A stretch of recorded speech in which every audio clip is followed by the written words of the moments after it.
তো hi friends, আজকে ছিল স্যাটারডে। আজকে আমার ডান্স স্কুল ছিল, তো ডান্স স্কুল এখন শেষ হয়ে গেছি। তো এখন আমি যাচ্ছি বিরিয়ানি খেতে। তো বোলপুরের সবথেকে বেশি সেরা বিরিয়ানি আপনাদেরকে আমি আজকে দেখাবো।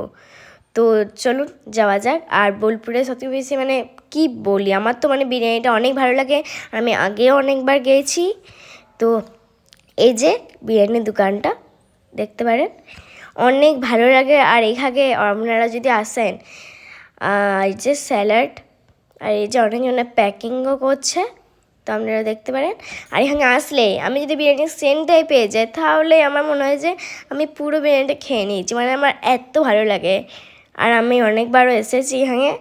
আর চলুন, আমি তো আজকে পার্সেল করবো না, আমি আজ এখানে আর কি বসেই খাবো। তো চলুন ভেতরটা দেখা যাক।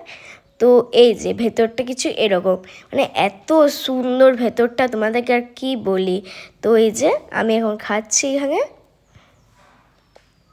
তো এই যে এইখানটা অনেক আর কি অনেক সুন্দর বিরিয়ানি ছিল, আমার অনেক ভালো লেগেছে।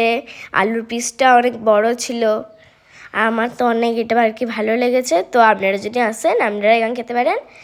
আর এই যে এখানে এটা ছিল ওর মেনুটা, মানে মেনু কার্ডটা। আর এখানে আপনারা অনেক কিছু দেখে নিজের মতন খেতে পারেন। তো দামও অনেক সস্তায় আপনারা খেতে পারেন।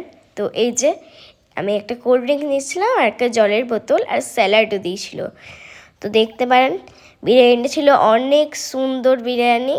আর এই যে চিকেনের পিসটাও ছিল অনেক বড়, আপনারা দেখতে পারেন চিকেনের পিসটা কত বড় ছিল। যদিও আমি লেগ পিস পাই নাই, তাও এই চিকেনটা অনেক বড় ছিল। আর আলুর পিসটাও দেখতে পারেন অনেক বড়। তো আমি এখন খাই, টাটা।